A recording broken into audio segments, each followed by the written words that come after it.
Captain Minho stood before the viewing screen of his ship, the Eternal Horizon. His crystalline body reflected the strange purple light of the void reach. For 200,000 years, his people and the other species of the Celestial Accord had ruled the galaxy. They had mapped every star, every planet, every corner of space, every corner except one. The void reach sat at the edge of the galaxy like a dark wound. Ships that tried to enter simply vanished. Sensors went blind. Communications died. For thousands of generations, the Accord had left it alone. But Minho was not like the others. He wanted to know what lay beyond that darkness. "Captain, the new shields are holding," said Youngji from her station. The young officer watched her screens with nervous eyes. "We're passing through the barrier now."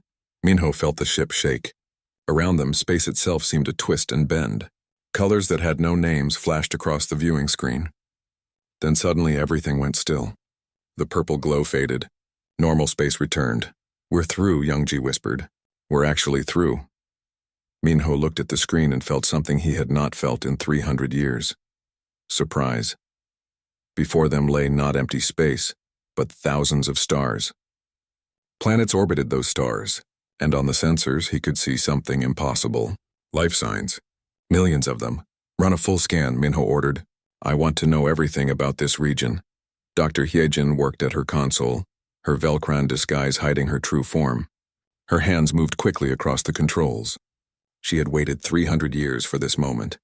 300 years since her sleeper ship had drifted out of this sector and been found by the Accord. They had saved her, given her a new life, but erased her memories of where she came from. Only recently had she discovered the truth. She was human, and now the Accord had found her home. "Captain," Hyejin said, keeping her voice steady, "I'm detecting a civilization. They're spread across multiple worlds in this system. The main planet it's perfect for life. Oxygen atmosphere, liquid water, diverse ecosystems." "That's impossible," said another officer. "Nothing should be able to live here. The radiation levels, the stellar activity, the quantum fluctuations. This region is a death trap." "And yet they live," Minho said quietly. He moved closer to the screen. "What are they called?" Hyejin checked the primitive radio signals coming from the planet. "They call themselves humans, and they call their world Earth." For the next several hours, the crew of the Eternal Horizon watched in silence. They saw cities on Earth glowing with electric light. They saw settlements on the planet's moon. They saw colonies on a red planet the humans called Mars, and even tiny outposts on the moons of a giant gas planet. "This doesn't make sense," Youngji said. "Their technology is primitive. Chemical rockets. Nuclear power. They don't have faster-than-light travel. They don't even have quantum computers. How did they spread to so many worlds?" Minho studied the data. The humans had done it the hard way. They had built massive rockets and sent their people across vast distances using only fusion engines. It had taken them decades to reach their neighboring planets. By Accord standards, it was like crossing an ocean in a wooden boat. "They're persistent," Minho said. "Look at their colony on Mars. The planet is barely habitable, yet they've built entire cities there." Hyejin pulled up more data, her heart beating faster. She could see her people now. They looked fragile compared to most Accord species. No natural armor, no crystalline structure, no energy shields. Just soft skin and simple bones. But as she watched the recordings from the planet, she saw something that made her chest tighten. The humans were everywhere. They lived in frozen lands where the temperature could kill them in minutes. They lived in burning deserts where water was rare. They lived on mountains so high that the air was thin. They lived underground, underwater, and now in space. They adapted to everything. "Admiral Deho is calling," an officer announced. "He wants a full report." Minho opened the communication channel. The face of Admiral Deho appeared on the screen. The old Velcron had seen many wonders in his long life, but even he looked shaken. "Tell me what you found," Deho said. "A thriving civilization, Admiral. They call themselves humans. They're at a primitive technological level, but they've colonized multiple worlds in their system using only fusion propulsion." "How many of them?" "Approximately 8 billion on their home world. Another 300 million spread across their colonies." Deho was quiet for a long moment. "That population density on a single world. Their home planet must be enormous." "No, Admiral. It's smaller than most Accord worlds. They live very close together, and they reproduce quickly." "I see." Deho looked troubled. "Maintain passive observation only. Do not make contact." Do not let them detect you. I'm calling an emergency session of the Accord Council. This changes everything. The communication ended. Minho turned back to the viewing screen. On Earth, it was night on one side of the planet. He could see the lights of human cities glowing like stars on the surface. So many lights, so many humans, Captain, Hyejin said quietly. I'm detecting something else. There's a ship. A human ship. It's moving between their homeworld and the Red Planet. That's normal for their technology level. No, sir. This ship is moving at 0.15 light speed. That's impossible with fusion engines. The energy requirements alone would be... They shouldn't be able to do this. Minho felt a chill run through his crystalline form. He pulled up the data on the human vessel. Hyejin was right. The ship was moving far faster than it should be able to. The humans had somehow pushed their primitive technology beyond what should be possible. What are they? Youngji whispered. It was the question they were all thinking. The humans lived in a region of space that should kill them. They thrived on worlds that were barely habitable. They spread across their solar system with technology that should have made it impossible. And now they were pushing their ships faster than the laws of physics should allow. Minho thought about the Accord. 847 species, all advanced, all comfortable in their peaceful civilization. They had forgotten what it was like to struggle. They had forgotten what it was like to fight for survival. These humans had never forgotten. Contact the science teams, Minho ordered. I want full studies of their biology, their culture, their history. We need to understand them before we decide what to do next.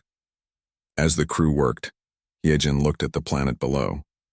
Somewhere down there was the world she had been born on, the world she couldn't remember, the world that had somehow been hidden from the entire galaxy for thousands of years.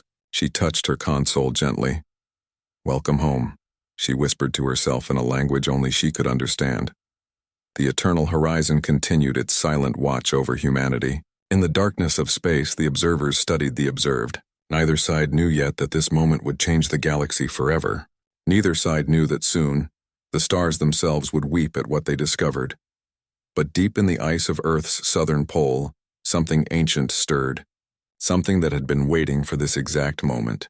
The Watchers had arrived. And now the truth could finally be revealed. Commander Taejun walked across the red dirt of Mars Colony 7. Above him, the thin atmosphere glowed pink in the afternoon light. His pressure suit beeped a warning about radiation levels, but he ignored it. The warning was always there. Radiation was a fact of life on Mars. Commander, we're picking up something strange on the long-range sensors, his communications officer said through the radio. There's something out there past the asteroid belt. It's not moving like a natural object. Taejun stopped walking. How long has it been there? That's the thing, sir. It just appeared 3 days ago, right after that weird energy surge we detected. Taejun looked up at the pink sky. For months now, he had felt like something was watching them. Little things kept happening. Satellites changing orbit slightly, communication delays that didn't make sense, equipment malfunctions that fixed themselves. Now, maybe he had proof. Keep monitoring it, but keep it quiet. I don't want to start a panic.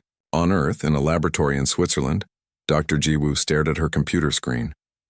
The numbers didn't make sense.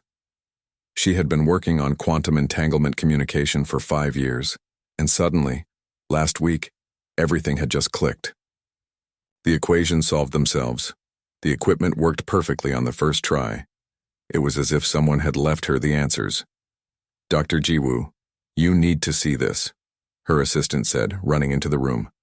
We're getting interference on the quantum channel. It's not random, it's structured, like someone is trying to communicate. Jiwoo felt her heart race. Show me. Meanwhile, aboard the Eternal Horizon, the Accord science teams had spent weeks studying humanity. What they found disturbed them more each day. Elder Sunmi, a being of pure energy who had lived for 90,000 years, floated in the observation room. Around her, holographic displays showed human history. She watched wars, famines, plagues, and disasters. She watched humans die in the millions. And then she watched them rebuild, stronger than before. This is their entertainment, one scientist said, showing videos of human movies and games. They celebrate violence. They glorify war. They tell stories about surviving impossible situations. Look at their sports, another said. They compete in activities that could injure or kill them. They do it for fun. Elder Sunmi studied a display showing Earth's history. How many near-extinction events have they survived? 73 that we can identify, Elder. Ice ages, supervolcanoes, asteroid impacts, pandemics. Each one should have wiped them out. Each time, they survived. And their home world, Sunmi said quietly. Show me the analysis of Earth again. The display changed. It showed Earth's gravity, which was stronger than most inhabited worlds. It showed the radiation from Earth's sun, which was higher than safe levels for most species. It showed Earth's weather, which was violent and unpredictable. It showed Earth's predators, diseases, and natural disasters. By all Accord standards, the scientists said, Earth is classified as a death world. We would never try to colonize a planet like this. The risk would be too high. And yet, humans evolved there, Sunmi said. They didn't just survive that world. They became its dominant species. They are apex predators who evolved on an apex predator planet. On Mars, Commander Tajin received a coded message from Earth Command. It was short and direct. You are correct. We are being observed. Do not engage. Prepare for possible first contact scenario. Tajin sat in his office and thought about what this meant. Somewhere out there, aliens were watching humanity. They had technology far beyond anything humans possessed. They could probably destroy human civilization with ease, but they were just watching. Why? They're afraid of us, he said aloud to the empty room. The thought seemed crazy, but the more he considered it, the more sense it made. Why else would they hide? Why else would they just watch? Aboard the Eternal Horizon, Dr. Hyejin accessed the human computer networks. She knew she shouldn't. She knew it violated Accord protocols. But she had to know more about her people. She had to understand what she really was. She read about human history. Wars that killed millions. Weapons that could destroy entire cities. Humans had come so close to destroying themselves so many times. But they always pulled back from the edge. They always found a way to survive. She read about human culture, their art, their music, their literature. It was all about struggle and triumph, about facing darkness and finding light, about never giving up no matter how impossible things seemed. She read about human biology. They were persistence hunters. On ancient Earth, they had chased their prey for hours, days even, until the animal collapsed from exhaustion. They couldn't run as fast as other predators, but they never stopped. They never gave up. They just kept coming. Tears ran down her face. She was one of them. She was a persistence predator from a death world. No wonder the Accord had hidden her origins from her. No wonder they were afraid. Dr. Hyejin, the captain wants to see you, an officer announced. She wiped her tears and went to the command center. Captain Minho stood before a large display showing various human colonies. He looked troubled. I've been reviewing the data from the Mars colonies, Minho said. Dr. Hyejin, these humans are working in radiation levels that would kill most Accord species within hours. They're living in gravity that would crush the bones of half our member races. They're breathing air so thin that 3/4 of known species would suffocate. And they're doing all of this with minimal technological support. Yes, Captain, Hyejin said carefully. Why? Why would they do this? Mars could be properly terraformed. It would take time, but they have the technology to do it eventually. Instead, they're living there now, in barely survivable conditions. It's as if they prefer the struggle. Hyejin thought about her answer carefully. Perhaps, Captain, they don't know any other way. Perhaps struggle is what makes them feel alive. Minho turned to look at her. That is a terrifying thought. On Earth, President Yoonji sat in a secure bunker beneath Geneva. Around the table sat the leaders of Earth's major governments and the commanders of the Space Defense Force. On the screen before them was the evidence. Alien ships, alien sensors, alien watchers. How long have they been there? The Chinese premier asked. At least 3 weeks, Commander Tajin said via video link from Mars. Possibly longer. We only recently confirmed their presence. What do they want? The American president asked. Unknown, Yunji said. They haven't tried to communicate. They haven't made any hostile moves. They're just watching us. Like we're animals in a zoo, the Russian premier said bitterly. Or like we're dangerous, Yunji said. Think about it. They have technology far beyond ours. They could make contact easily, but they don't. They hide and watch. What does that tell us? The room was silent as everyone considered this. It tells us they're afraid, Yunji continued. And that gives us power. Not military power, but the power of uncertainty. They don't know what we'll do. They don't understand us yet. So what do we do? The African Union chair asked. Yunji smiled. We let them watch. We let them study us. And we learn everything we can about them. Then, when the time is right, we make first contact on our terms, not theirs. Back on the eternal horizon, Captain Minho received an urgent message from Elder Sunmi. He read it 3 times, unable to believe what it said. Attention all Accord observation vessels. New analysis of human culture and biology indicates potential threat level classification. Extreme. Species demonstrates apex predator psychology, death world evolution, and persistence hunter behavioral patterns. Historical analysis shows 73 survival events that should have caused extinction. Recommendation: maintain isolation protocols. Do not make contact. Humanity must remain contained in the void reach. Minho looked out at Earth, glowing blue and beautiful in the darkness. Down there, 8 billion humans lived their lives, completely unaware that the galaxy had decided they were too dangerous to join. But Minho had a terrible feeling. He had studied these humans. He knew what they were capable of. They had survived everything their harsh world had thrown at them. They had spread across their solar system using primitive technology. They had never given up on anything. The void reach had kept them isolated for thousands of years. But Minho knew the truth that the Accord didn't want to admit. The barrier wouldn't hold forever. Sooner or later, the humans would break through. They would reach the stars, and when they did, the galaxy would never be the same. Dr. Heejin couldn't sleep.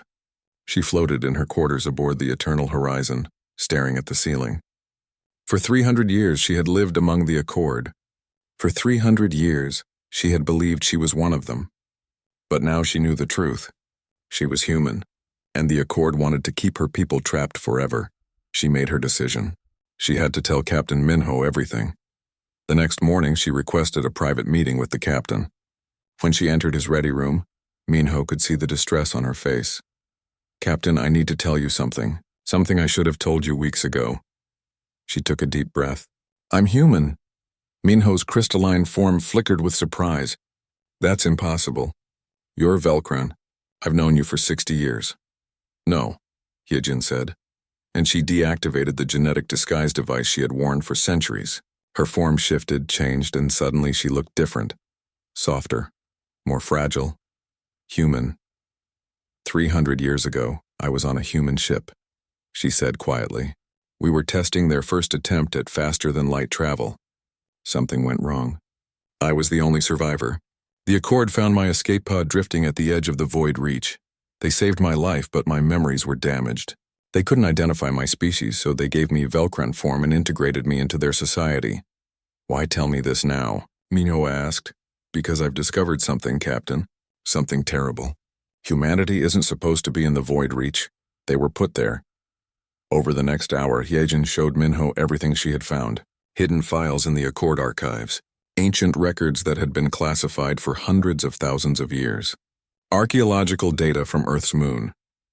450,000 years ago, Hyejin explained, there was a race called the Architects. They were the first species to achieve faster-than-light travel. They explored the galaxy and found hundreds of primitive species. Most of them they helped. They guided them, taught them, and eventually those species formed the early Accord. I know this history, Minho said. But you don't know about Earth. The Architects found Earth when humans were still primitive. Stone tools, fire, basic language. But the Architects saw something in humans that terrified them. They saw what humans would become. Minho leaned forward. What did they see? They saw a species that would never stop, never surrender, never give up. The architects ran simulations. In every scenario where humans reached the stars, they eventually dominated the galaxy, not through conquest but through pure persistence. Humans would outcompete every other species simply because they refused to fail. So the architects destroyed them? No, Hyejin said. The architects were not cruel.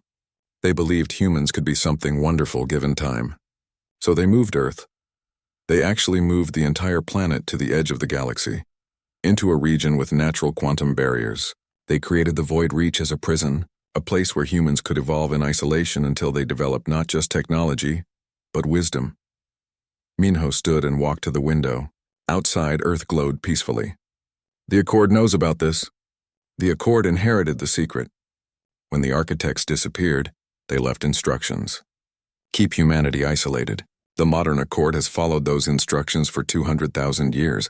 But why? If the architects believed humans could be something wonderful, why keep them trapped? Because the Accord is afraid, Captain. They've had peace for so long that they've forgotten how to deal with a species like humanity. A species that thrives on challenge. That grows stronger through struggle. The Accord is comfortable. Humans never are. Minho was quiet for a long time. Finally, he said, I need to bring this to Admiral Daeho. This changes everything. On Earth, historian Jihoon sat in a library in Seoul, studying ancient texts. He specialized in what he called the lost years of human history. There were gaps in the archaeological record, places where things didn't make sense, artifacts that seemed to be from the wrong time period. His research had led him to Earth's moon. Old Apollo mission data showed strange structures in certain craters, structures that NASA had classified and hidden away. But Jihoon had friends in high places, and he had finally gotten access to the files. What he saw made his hands shake. There were buildings on the moon. Not human buildings. Something else. Something ancient. And there were writings on those buildings, warnings. The inheritors sleep at the edge, the text said. We have given them time. We have given them space. When they wake, when they reach beyond their cage, they will be ready. Or they will destroy themselves. We cannot know which. But the galaxy will need them. The darkness comes. Only the inheritors can stand against it. Jihoon immediately sent his findings to President Yoonji. Aboard the Eternal Horizon, Captain Minho stood before the Accord High Council via hologram. 447 species watched him as he told them the truth about humanity, about the architects, about the 450,000-year lie. The architects were right to be cautious, one council member said. Humans are dangerous. They are survivors, Minho corrected. There is a difference, is there? Another asked. Look at their history. Wars, genocide, environmental destruction. They nearly killed themselves a dozen times. And yet they didn't, Elder Sunmi said, her voice echoing through the chamber. That is what the architects saw. Not humanity's capacity for destruction, but their capacity for survival, for redemption, for growth. Every time humans fell, they got back up. Every time they made mistakes, they learned. The architects knew that a species like that, given time, could be the galaxy's greatest protectors. Or its greatest threat, a council member hissed. The debate raged for hours. Finally, a vote was called. The question, should humanity be told the truth and invited to join the Accord? 447 species voted to maintain isolation. 400 voted for contact. The motion failed, but then something happened that changed everything. A message burst through every communication channel in the galaxy. It came from Earth, from President Yoonji herself. People of the Accord, Yoonji's voice said, her words translated into 300 languages simultaneously. We know you're there. We know you've been watching us. We know about the barrier around our space, and we want to talk. The council chamber erupted in chaos. How did humans know? How did they penetrate Accord communications?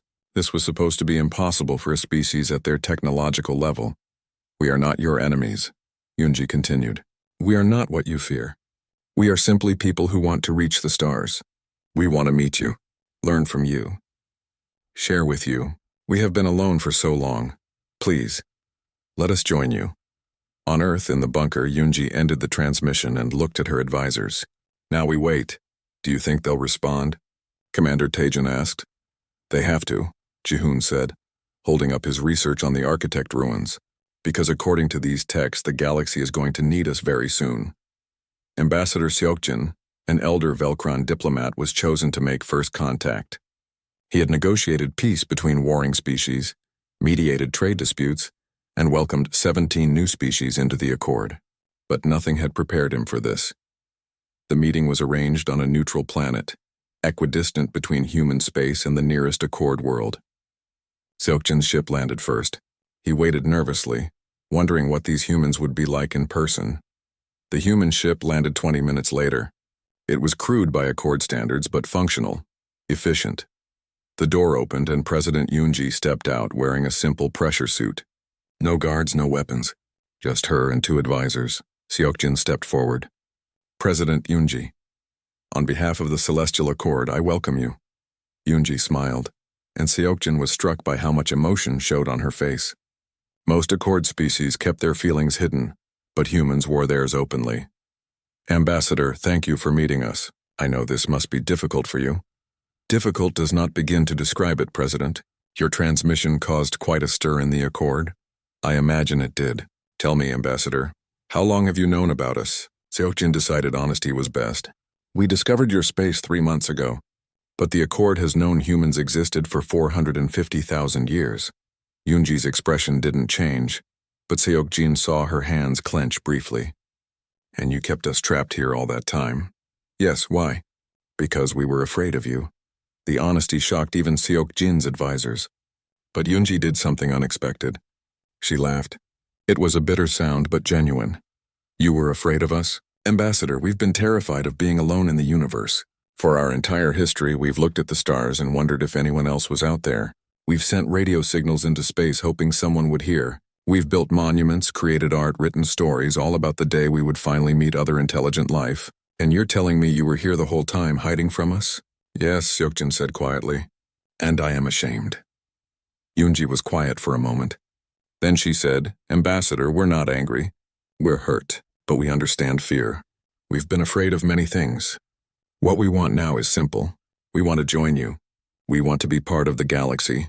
We want to stop being alone. Those words, spoken with such vulnerability, broke something in Seokjin. For 200,000 years, the Accord had maintained its peace through careful control. But humans didn't ask for control. They asked for connection. The first meeting between humanity and the Celestial Accord was broadcast across 847 worlds and one isolated sector at the edge of the galaxy. Billions of beings watched as President Yoonji and Ambassador Seokjin stood together on neutral ground. On Earth, 12-year-old Soo-hyun watched the broadcast with her parents in their small apartment in Busan. She had grown up learning about space, dreaming about aliens, wondering if humanity was alone. Now she knew the truth. They had never been alone. They had just been hidden. Why did they hide from us? Soo-hyun asked her mother. Her mother didn't have an answer. None of them did.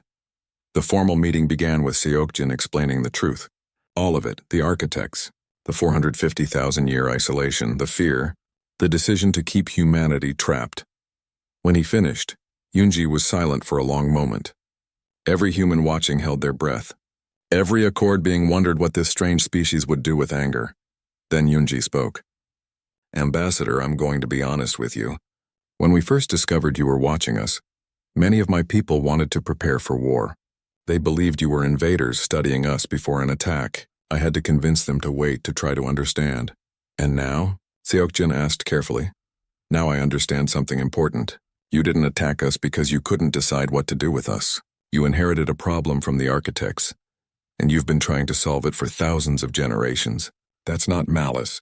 That's just uncertainty. Seokjin felt relief wash over him. You understand then?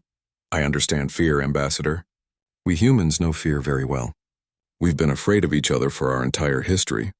We've been afraid of our own planet, with its storms and earthquakes and diseases. We've been afraid of space, with its radiation and vacuum and distance. But we've learned something important about fear. It only controls you if you let it. Wise words, President. Maybe. But words are cheap. Let me ask you something directly. Will the Accord accept humanity as equals? Will you remove the barrier around our space? Will you let us join the galaxy? Seokjin hesitated. I cannot promise this. The council is divided. Many species fear what humans might do if given access to Accord technology and resources. What do they think we'll do? Conquer the galaxy? Some believe that, yes, Yunji shook her head. Ambassador, we can barely manage our own planet. We have problems we haven't solved. Poverty, inequality, environmental damage. We're not looking to conquer anyone. We're looking for help. For friends. For teachers. This answer surprised Seokjin. You admit your weaknesses so freely? Why wouldn't I? Only a fool pretends to be perfect. We're not perfect, Ambassador. We're just people trying our best. Isn't that what all of you are, too? On a military base on Mars, General Mireille watched the broadcast and felt her jaw tighten. She didn't trust the Accord. They had kept humanity trapped for hundreds of thousands of years. Now they wanted humanity to just forgive and forget? This is wrong, she said to her officers. President Yunji is being too soft. The Accord held us prisoner. They denied us the stars. We should be demanding compensation, not begging for acceptance. Commander Taejun, who was also watching, spoke carefully. General, with respect, we're not in a position to demand anything. They have technology that's hundreds of thousands of years ahead of ours. Making enemies now would be suicide. So we should just accept being second-class citizens? No, Taejun said. We should prove we're worth being equals. That takes time. Mireille didn't like it, but she kept her objections quiet. For now. Deep beneath the ice of Antarctica, something ancient stirred. The architect facility had been sleeping for 450,000 years. But it had been designed to wake when certain conditions were met. Conditions like contact between humanity and the Accord. The facility's artificial intelligence, known only as the Remnant, came online. It began scanning Earth's communication networks, learning about what humanity had become. It searched for signs that humans were ready for the truth. The full truth, what it found, pleased it. Humans had survived. They had spread across their solar system. They had developed compassion alongside their capacity for violence. They had learned to work together most of the time. They weren't perfect, but they had grown. The Remnant sent a signal. A simple mathematical sequence that would be recognized by any species with advanced technology. The signal went out to every ship in human space and beyond. On the eternal horizon, alarms blared. Captain, Youngji said, her voice shaking, we're receiving a signal from Earth's South Pole. It's architect technology. It's activating. Captain Minho felt fear for the first time in decades. Tell the President. Tell her now. The meeting on the neutral planet was interrupted by urgent messages from both sides. Something on Earth was waking up. Something old and powerful. We need to go back, Yunji said. Now. I'm coming with you, Seokjin said immediately. Whatever this is, we should face it together. The two ships raced back to Earth. When they arrived, they found dozens of Accord vessels already there, along with every human ship that could reach Earth orbit. All of them watched the Antarctic ice where energy readings were off the scale. The ice began to crack. Something rose from beneath it. A structure made of materials that seemed to shift and change as you looked at them. At its peak, a hologram appeared. A being of light and geometry. The Remnant. Humans, the Remnant said, its voice broadcasting on every frequency. Accord, I am what remains of the architects. I have waited for this moment for 450,000 years. The time has come for you to know the truth. Everyone listened in silence as the Remnant spoke. We architects created the barrier around human space not as a punishment, but as a chrysalis. We saw in humanity a species that could survive anything, overcome anything, persist through anything. But we also saw a species that could destroy itself and others if given power too soon. So we gave you time. Time to evolve. Time to grow. Time to learn. Learn what? Hyunji asked. To learn that survival is not enough. That strength without wisdom is just destruction. That the ability to never give up must be balanced with the wisdom to know what is worth fighting for. The Remnant paused. You were not imprisoned, humans. You were being prepared. Prepared to be the inheritors. Inheritors of what? Seokjin asked. Of the galaxy's defense. We architects saw the future. We saw a darkness coming from beyond this galaxy. A force that consumes everything. Stars, planets, life itself. The Devourers. We knew we would not be here when they arrived. We knew the Accord, for all its advancement, would not be enough to stop them. The Accord has forgotten how to fight, how to sacrifice, how to persist in the face of impossible odds. The Remnant turned its attention fully to humanity, but you have not forgotten. You carry within your genetic code the programming of the universe itself. Survive, adapt, overcome, never surrender, never give up. These are not just cultural values. They are part of what you are. The architects chose Earth, chose to move it here, chose to isolate you because we needed you to evolve into something the galaxy has never seen. Protectors who cannot be broken. Young Su-Yun, watching from Earth, stood up from her couch. She didn't know why, but she felt like she had to speak. She activated her computer's transmitter, broadcasting her voice up to the ships. "But we're just people," she said, her young voice carrying across space. "We're not special. We just try our best." The remnant's attention focused on the child's signal. "That is exactly what makes you special, young one. You try when others give up, you try. When others accept defeat, you try again. When others say something is impossible, you try anyway. This is not just human culture. This is human nature. It is coded into every cell of your body. You are persistence made flesh. So what do we do now?" Yunji asked. "You said the Devourers are coming."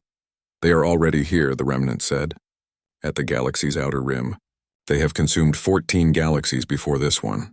They will reach accord space within 5 of your years. And when they come, the galaxy will need humanity. Not to lead, not to conquer, but to teach the Accord what it has forgotten. How to fight, how to sacrifice, how to never give up, even when all hope seems lost." The hologram began to fade. "The choice is yours, humans and Accord alike. Will you stand together, or will you let old fears divide you as the darkness approaches?" The remnant disappeared, leaving everyone in silence. Finally, Unji spoke. "Ambassador Seokjin, I think we need to have a longer conversation. About the future. About working together. About saving the galaxy." Seokjin looked at the human president. She was small, fragile, and completely unafraid. "I think you're right, President. The council needs to hear about this. All of it. And General Mirai needs to stand down," Commander Taejin added over the communication channel. "This is bigger than human pride. This is about survival." Back on Earth, Soo-hyun looked up at the stars and made a decision. She was going to be a space explorer. She was going to help save the galaxy, because that's what humans did. They looked at impossible situations and tried anyway. 3 years after first contact, the galaxy had changed. The barrier around human space was gone. Earth had become a hub of activity, with ships from hundreds of species visiting daily. Humans traveled to Accord worlds, learning, teaching, and building friendships across the stars. But the shadow was growing. At the galaxy's outer rim, the Devourers consumed everything in their path. They turned stars into raw material for their endless expansion. Planets became fuel. Life became nothing. The Accord military, which had been mostly ceremonial for 200,000 years, tried to stop them. They failed. Battle after battle, the Devourers pushed forward. Accord ships retreated. Accord worlds evacuated. Fear spread across the galaxy.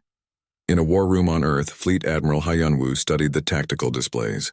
He was humanity's highest-ranking military officer, a veteran of the Mars Rebellion and the Europa Incident. He had spent 40 years learning how to fight in space. Now the galaxy needed that knowledge. "The Accord is losing because they fight like they have something to lose," Hyunwoo said to his staff. "They retreat to preserve ships. They evacuate to save lives. These are good instincts. But the Devourers don't care about losses. They just keep coming." "So what do we do differently?" asked one of his colonels. "We fight like humans. We hold the line even when it seems impossible. We sacrifice when we must. We make the Devourers pay for every meter of space they take." President Yunji, now older and worn from years of diplomacy and preparation, stood before the weeping council. The council had earned its name in the months after the Remnant's revelation. When the 847 species of the Accord learned they had imprisoned humanity for 450,000 years, many of them wept in shame. They wept for the injustice. They wept for the fear that had guided them. They wept for the friends they could have had but denied. "Members of the Weeping Council," Yunji said, "humanity offers its full military support against the Devourers. Our ships, our soldiers, our tactics, everything we have. But you have so little," one council member said. "Your most advanced ships are still primitive by our standards. Your weapons are weak. What can you really offer?" Elder Sunmi, now the council's senior advisor, spoke up. "They offer what we have forgotten. The will to fight, the courage to sacrifice, the refusal to surrender. These things matter more than technology." The vote was unanimous. Humanity would lead the combined military forces of the Accord. Fleet Admiral Hyunwoo would have full authority. It was an unprecedented decision. A species that had joined the galaxy only 3 years ago would now defend it. On Mars, Commander Taejun prepared his squadron for deployment. His pilots were a mix of humans and Accord species. They had trained together for 2 years, learning to work as one unit. "Listen up," Taejun said to his assembled crews. "The Devourers are 20 light-years away.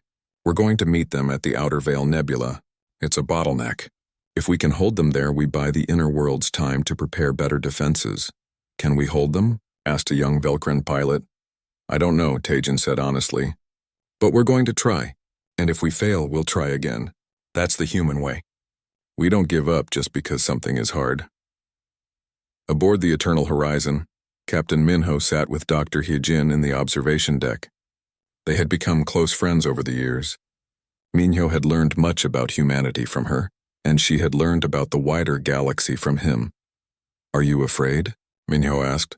"Yes," Hyejin admitted. "I'm terrified. The Devourers have destroyed galaxies. What makes us think we can stop them?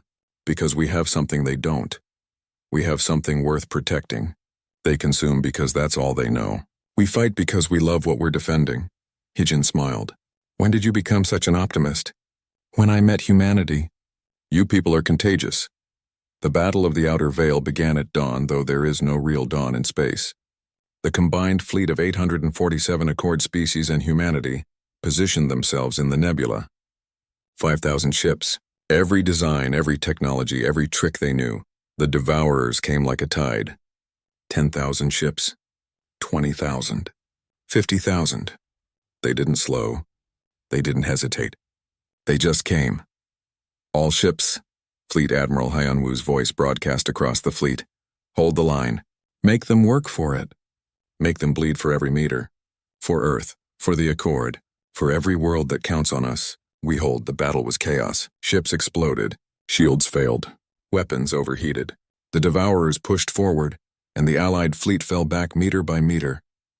But they didn't break. They didn't run. On the bridge of a human destroyer, young Soo-hyun, now 19 years old and a junior officer, worked frantically at her console. She had indeed become a space explorer, though not the peaceful kind she had once imagined. Her fingers flew across the controls, routing power, managing shields, keeping her ship alive. "Enemy dreadnought targeting us," the tactical officer shouted. "Impact in 10 seconds. "Then we have 10 seconds to solve this problem," the captain said calmly. "Soo-hyun, can you reroute power from life support to shields?" "We'll suffocate in 3 minutes if I do that." "Then we better destroy that dreadnought in less than 3 minutes." "Do it." Soo-hyun did it. The shields held. The crew held their breath, and the destroyer fired everything it had at the enemy ship. The dreadnought died. "Life support back online," Soo-hyun gasped. "We did it.